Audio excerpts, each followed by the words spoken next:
Hi guys, it's good to see you again today. So, today I have a very special guest, my pretty baby Michelle. So, Michelle, say hi to the followers. Hi everyone, my name is Michelle. Alright, so Michelle is my daughter's best friend. She's here to visit for the night. So, Michelle has a very interesting story to share with you. Michelle relocated last year. So, Michelle, can you share a bit about when you relocated and how old you were by that time? Okay, so I relocated last year in January 2024 and I was 16. Yeah. Wow, you were so young and you're still a baby.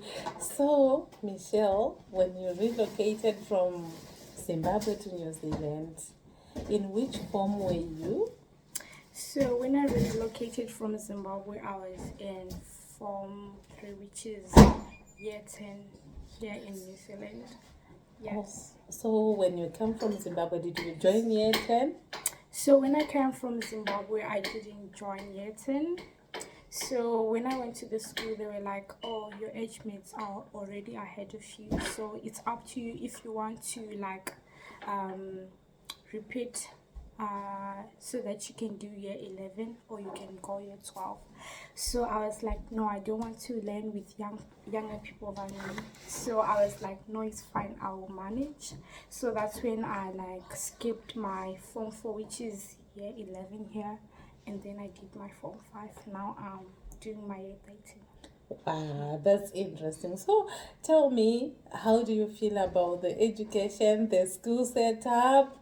Probably, how did you feel the first time you entered your new school? Oh my goodness, I don't want to lie. It was so hard for me, but now I thank God that I'm managing. So for the first time, when I went to school, it was so hard for me. I just kept on wishing so that the day would end, so that I can go back home, because the day was so pressured that I was so confused because I didn't know what to do, and the learning system here in New Zealand is far much different from the learning system in Zimbabwe. So, first of all, the learning system here, they use computers, laptops more than writing. So firstly, when I went to the school, it was hard because I didn't know that you don't stay in one class. You have to move to from one class to another so that you do your subject. And the most different thing that I noticed was that in a class maybe you'll be like 25, and all 25 of you you'll be doing different subjects. Wow. So yeah, I was confused the first day. I went to my tutor class, which is like your form class in Zimbabwe, but you don't shift classes. The teachers just come in, but here it's different. So I just stayed seated on my seat, and then the bell went and everyone started moving out of class, and I got confused, where are the people going? And then I went to my tutor teacher and I'm like, "Oh miss, I'm confused on what to do next because I'm new." She's like, "Didn't you have your timetable?" And I'm like, "Yes, I don't have." And she's like, "Do you have my mahit?" So this is where you can get to see your timetable, or you can go to school bridge. You can be able to access your results and timetable there. It's like a platform, Yes. a school platform. So that's what I did, but I didn't know how to read the timetable. So it was so difficult for me that I had to ask, which class do I have to go? And then she had to look for another person to take me to my class, and I was late. I don't want so it was so embarrassing to enter the class whilst everyone is seated, because everyone would just look at you like, and then What's up with this girl? yes. So I was so embarrassed, and the teacher was so welcoming. I remember that my first lesson was English, and it went on so well because she was like, "Oh, I like your writing, and I also like your speaking, but it's just that you don't have the accent yet, but you're going there." And then that's when I was at peace.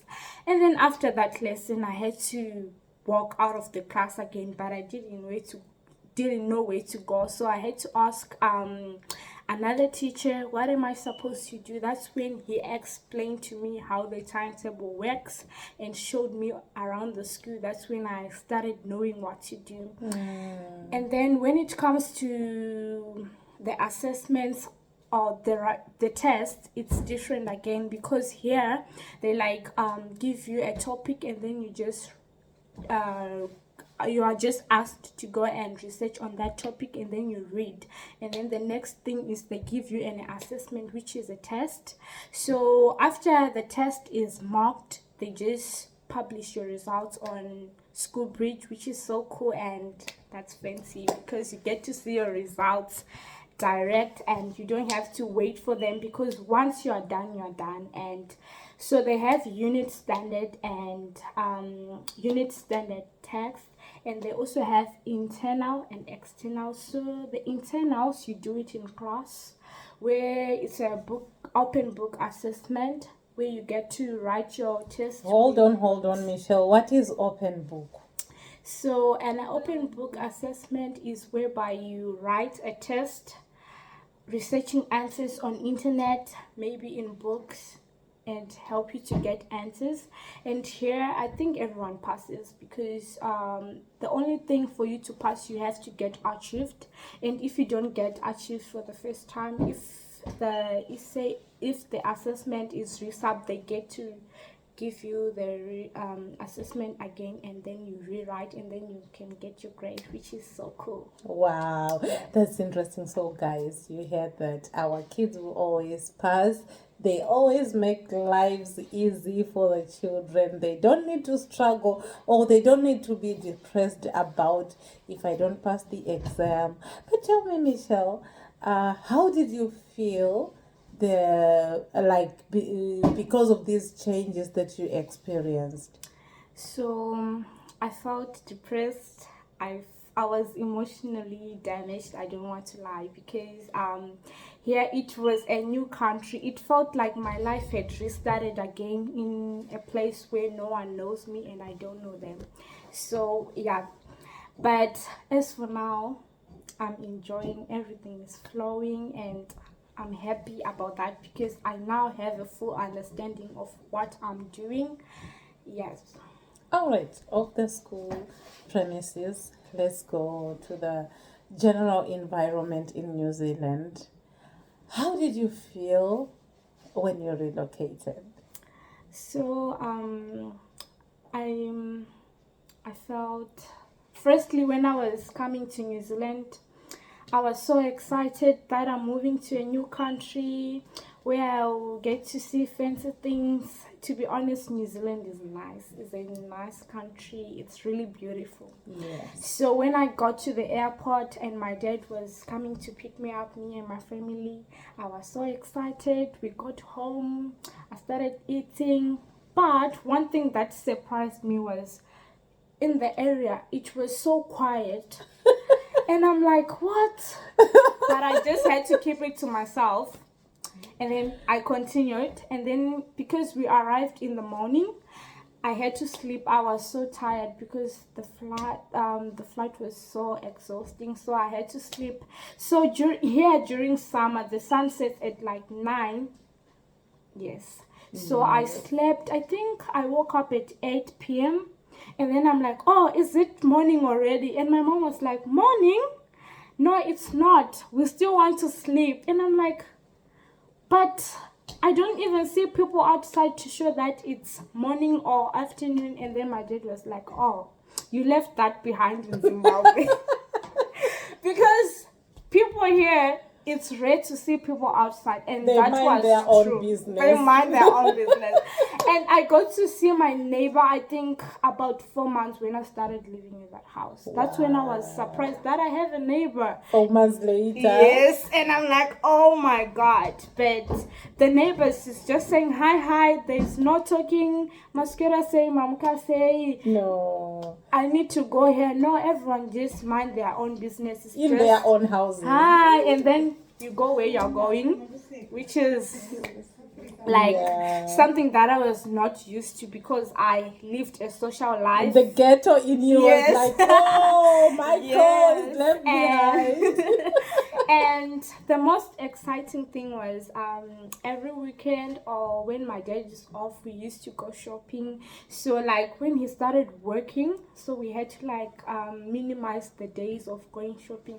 That's when I started realizing that this life is so hard because sometimes I would sleep the whole day. I would sleep during the day. At night, I would be awake because the time differences are like, yes. So, people in Zimbabwe, when they are sleeping, I'll be sleeping. When they are awake, I'll be awake because I was used to sleep that time. But I adjusted to the time zones here, which is okay too. And New Zealand, it's a social country, but at the same time, it's an antisocial country. Yeah. Yeah. Yeah, so it's like you have to be with those people that care about you the most, Yes. those that can hang around with you the most. So, just a bit of history, just to tell you a bit about Michelle. She saw my post on TikTok and she was like, "Hi, mommy, can I just talk to you a bit?" And I was like, "Yes, it's okay." That was in March, in February, right? In March. I think April or March. It was in March 2024. It was soon after my family rejoined me. So I posted a post which had me and my family. And then Michelle saw the post and she was like, "Mommy, can I just be your daughter's friend?" So after talking to her, she said that I'm so lonely. I really need someone of my age to talk to. So I see that you have a daughter of my age. You know, I told myself, no, I can't make friends for my daughter on the social media. And I was like, okay, I will try. Then I said I'll ask if my daughter is okay. Then I didn't even ask. I was contemplating, is it okay to talk to my daughter? Will she be a good friend? You know what I mean? So I think a week later she asked, "Mommy, how are you? I just want to confirm, did you talk to your daughter? I really need someone to talk to." And you know what? I felt like maybe God is giving me a call. This girl really needs somebody to talk to. And what I didn't realize was my daughter was also going through the same. She needed somebody to talk to. She needed an age mate to share with. Of course, we talk, we share almost everything, but there are certain things that she can never tell me. Certain craziness that happens at the edge that really needs an age mate. So I asked her, "Tadi, would you like a friend?" And she was like, "If the friend is okay, if you're okay, if her mom is okay, I'm okay." Then I was like, okay, let me call her mom. Then I asked for Michelle's mom's phone number, and mom answered, I think 5 hours later. She was like, sorry, I was busy. If she wants a friend, definitely I would not stop her from making friends. I have seen my daughter so sad for a long time. Then I was, okay, I will try to make them meet. Then I wasn't there the following weekend, and my husband had to make an effort to take my daughter to Michelle's house so that they could meet. The best thing was they clicked, they started sharing, and you know what I liked the most was they had the same experiences, what they went through when they were home. They met in the same situation. They were boarders back home. Now they were learning to commute using the bus, learning to maneuver in the new school. So they had so much to talk to, so much strength to give each other, and that's how they met. Up to now, we are celebrating a year of their friendship. Yeah, especially today, it marks a year after their friendship. So it's something good that we celebrate, and I'm happy for the girls because they have so many things to talk about. Back to you, Michelle. Tell me, how did you feel when you found Nicole? Because I know it was really hard Oh for you. my word. To be honest, when I came here, I just thought of what if I get a friend who got here before me? Are we gonna link? Are we gonna have the same things to talk about? And then I'm like, no, it's not gonna work. So what I would do every day, I would pray, God, I just need a friend, maybe someone who arrived a month earlier than me, or a month later than me. And then, yeah, and I was like, I need someone who pulls me close to you, someone who I can get to share with everything that bothers me, someone who I'm free to tell when I'm in trouble, and someone who is my comfort zone. And I'm glad that God answered my prayer. I have that friend now. So I was just scrolling on TikTok this other day, and then I saw her post, and I'm like, oh, I think she has a daughter who is my age. And then that's when I had to go, and I'm like, hi, can I please talk to your daughter? I just introduced myself, and then she asked me, how old are you? And I'm like, I'm 16. And then she's like, are you a girl or a boy? And then I'm like, oh my word. And then I'm like, oh, I'm a girl. And then she's like, okay, it's fine, I'm gonna respond to you. And then that's when she's like, here's my WhatsApp number so that you can we can talk on WhatsApp. And then I had to say, hi, can I please talk to your daughter? And then she's like, okay, let me ask her if she wants to. And I was like, oh my word, I hope this works. And hopefully she was like, oh, here's her number. And then I had to pray before I said hi to her. I'm like, maybe she's gonna be like, is this girl crazy? How would someone look for a friend on internet? And I'm like, no, it's fine, I think I should stop. But then I just gathered confidence. And then that's when I said, hi, my name is Michelle. I recently relocated, and I just thought if we could talk or hang out. And then we agreed, we started vibing. So she was also new, and I was also new. We started asking each other questions. What subjects you take? How do you feel about your new school? Yes, and we started talking, and our first meetup was so good. I enjoyed the first meetup, and then now here I am again. Okay, she's my second daughter now, Yes. because my daughter is apparently some months older than her. Yes. But you know what really touched me about these girls is when they came here, they started doing different subjects from what they did when they were home. So they were pulling each other during the chemistry. Yes. Because when they came here, they started doing chemistry. They did those crazy subjects that they met in New Zealand. Yes. So they were pulling each other, and I was impressed as a parent. I was like, okay, so this friendship is okay. So you know what, as a parent, sometimes you might fail to hear what your child is saying. In my case, I didn't realize that my daughter was going through that until she talked to me. She was a wake-up call. I was like, oh, so does it mean my daughter also needs somebody to talk to when she talked to me? And I gave myself so many questions. So what didn't I hear from my daughter? What is she really going through? And it really troubled me until I got the courage to talk to my daughter. And you know what? My daughter is a bit antisocial. She was like, after she greeted her, she took like 4 days without answering. And I was like, did you answer her? And she said, I forgot. Let me try again. But you know, until now, I didn't know my daughter is social. Now she's very, very social because she has a friend. All right, so I'm happy to have a second daughter. And Yeah. okay, so tell me, now you have a friend. Have you tried new things as friends? Okay, so to be honest, me and my friend we just talked about the education system, and we're like, girl, this is what we have on the ground, so we need to work hard so that we maintain those grades we had back at home, which is cool. And we started studying together because we live, I think, 15 minutes away from each other, but here it's like a long distance. So we used to talk on video calls. To be honest, we started talking to have those deep conversations on a video call up until we met. So new things that we tried, we also tried the events here, and it's so fun. But what I found, and I discovered that me and my friend, I think we just feel comfortable with each other's company. Not that everything that's outside is bad, but I just feel comfortable if I go to an event with her because I know she is my backup. I'm her backup too, which is okay. And the food, yes.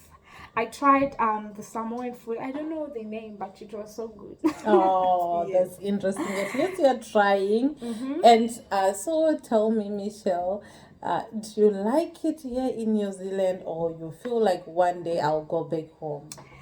To be honest, I thank God for this opportunity to come here. So I wouldn't first days, to be honest, it was so hard for me that I had this mindset You that couldn't breathe. yes, I'm like, no, I need the Zimbabwean environment here. I just need to go back home.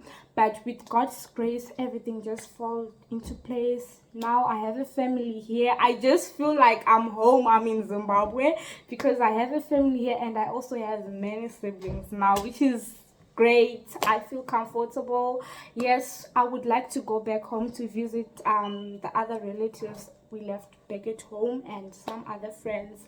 But here, I just like how everything goes because you start to earn money at such a young age. At Okay. 16, you'll be working. Listen to this Which guy. is nice and good. And my age mates are now driving, they have their own cars, which is fabulous and amazing.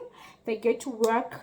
Some of my age mates are managers of big restaurants. Like I have a guy in my school, his name is AJ. He's a manager of Foot Locker, but I don't know which one.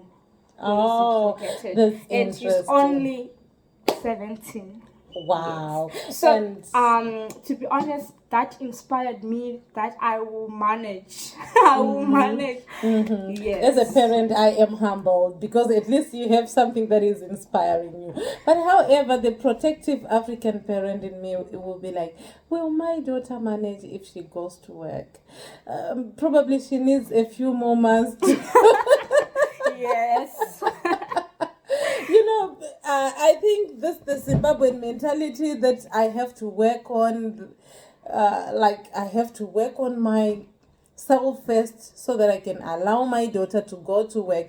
Remember, these are our firstborns. We are used to providing, we are used to working for them, but boom, you listen to them, they are ready to work, they are ready to earn. So definitely we will let loose the leash because our kids are already grown up.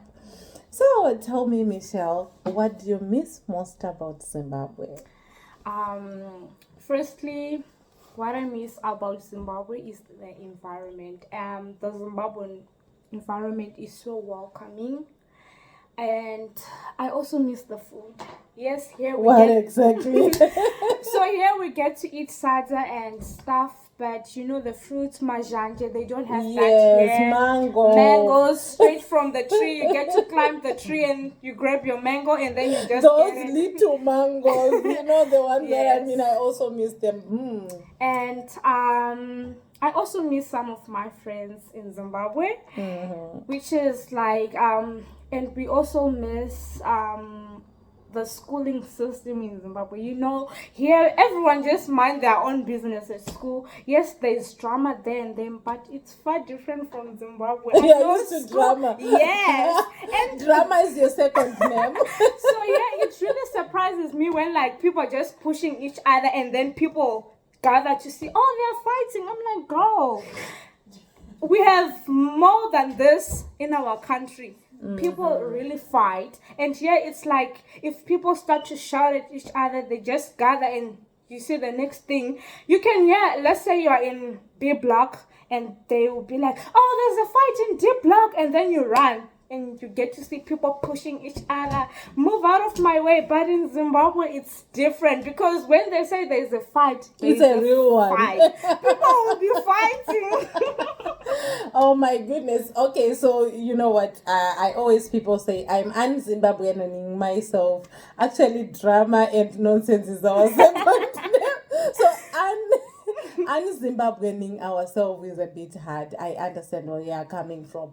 The ghetto in you is the same No. ghetto that is in me.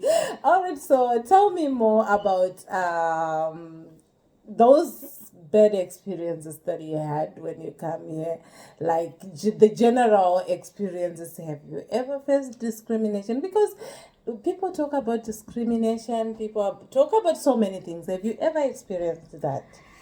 Okay, I think I experienced that. Yes, because yes, not everyone will like you. Some will dislike you because of your skin color, and some will even dislike you because of marks you score in class. They'll be like, Because you "Oh, score higher than yes." them, even though you have this. The black skin, they call us, some of them call us black gorillas, which is okay. When I came here, that's when I learned to be proud of where I come from, because Yes. New Zealand is a multicultural country. They welcome everyone with their culture. That's when I started loving being a Zimbabwean. That's when I started loving being a Zimbabwean. So the first discrimination that I got, I was walking, looking for my class, and then these other girls moved aside. And oh, a black person. And I'm like, oh my word. What? To be honest, I was emotionally disappointed.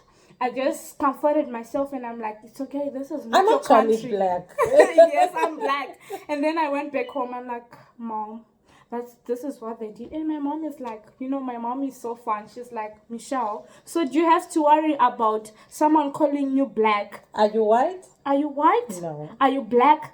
She actually touched a black, I think that's a black cloth, and she's like, this is black, you're not black. That's when I gained confidence about my skin color. And to be honest, those who are not jealous, they'll be commenting on your skin. Oh, I love your skin, I love your hair. So I had braids. They'll be like, can I please touch your hair? And I'm like, what's touching my hair? Because of what? And it's just that some of them will get inspired to also get braids, and they're like, how much did you get that? And then you tell them, and I'm like, oh, this is beautiful, does my hair also suit to do braids? I'm like, yeah, why not? And then the second time, this was the West. the worst.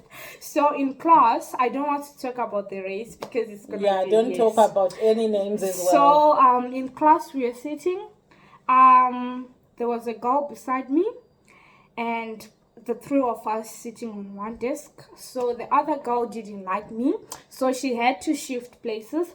But me and the other girl, we started linking. She would ask me, we would help each other in class. So we wrote an assessment, and then I got my mark, and my teacher was like, oh, I'm so proud of you. You worked so hard because you said everything is hard for you, but you can do it. So she just said it in front of the class, just as a general thingy.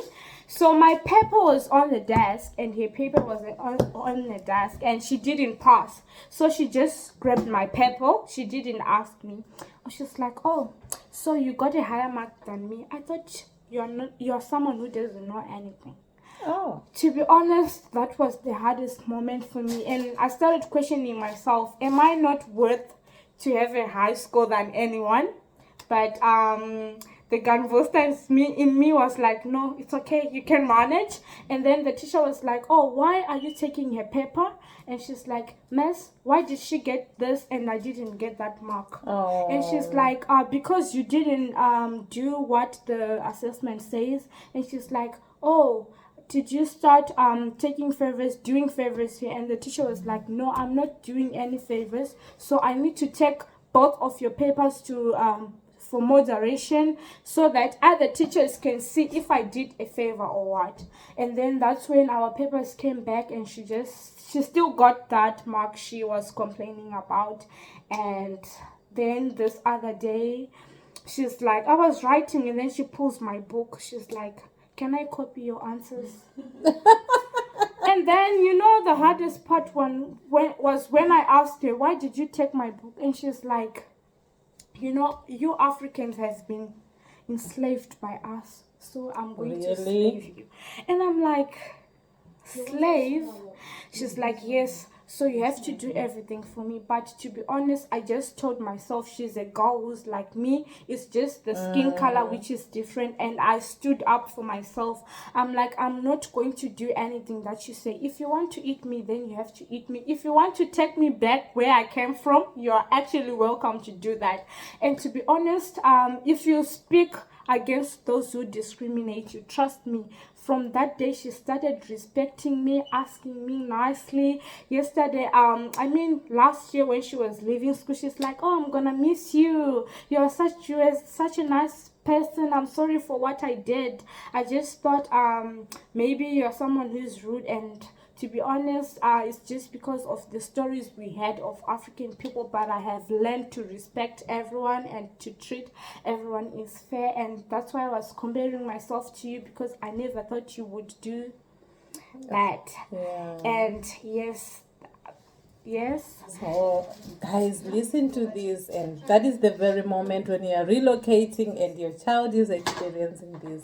We have to listen to our kids. We have to watch their facial expressions every day. We have to listen to their cries. This is what they go through, but we have to continuously tell them to stand up for themselves, to represent themselves, to represent Zimbabwe, to represent Africa. It's not like they have to fight, but say whatever they have to say in a positive way that makes everyone understand their POV. So, guys, I'm really broken a bit because this is so breaking after relocating as a parent and your child is sharing this. It took me so long to get the courage to share their stories because some of the stories are heartbreaking. But however, I'm sharing this so that our kids out there get prepared. There are more stories. There are many more than you can expect that are happening to our kids. Some that are unheard. Some that are heard but are never talked about. So this at this point is a healing point again for my girl. She's healing as I'm talking to her because we talked about it just before this session that we are going to talk about this. Are you okay? Because at first she used to cry, but now as you can see, she's very strong. So Michelle, how do you feel now? Do you like it here in New Zealand? I really love New Zealand because it's not, I think I just only found a few people rude. Yes, because here if you do discrimination, racism, you get to be arrested because they don't like it here. So for some people, I just enjoy now. I enjoy all of my classes. I feel comfortable walking into assembly. I just feel welcome, rather than what I used to feel back then, because I was like, oh, I'm the only black person here. Am I going to survive? Wait, was it like you were the only one or it was the two of you? How was it happening? Okay, so at my school, we were 3 African girls. So some of them, I think it's because they learned here, because both of them were born here. So I think maybe with their New Zealand accent, it was easy for them to see it. They have like a group of friends, but for me it was a no. Okay, the Manicaland accent in you was like, yes.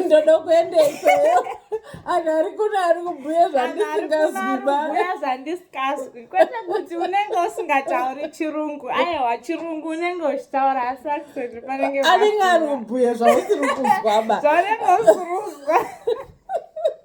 All right. So now, what I just want to remind you is that our kids go through all this, but it's our role as parents to tell them that they can do it. One thing that Michelle reminded me about is the cultural values. Having your own language is interesting. They look at you the moment they see you speaking in Shona. And you also look at them the moment you see them speaking their languages, because New Zealand is a multicultural country. So if you come here, remember to bring mapane shashiko zenyu. It's allowed because we see them wearing their baskets here, their leaves and everything. And Mom, you know what? They actually love to learn a new language. Yes. Whenever I'm speaking to Nicole, maybe recording an audio, they're like, "Oh, what did you talk about? Can you please teach us?" And my friend at school, she can now understand some of the Shona words, to be honest. Yes, because not everyone is bad. In a basket of beans, just one will be bad. But it doesn't make New Zealand a bad country. Remember, New Zealand is very good.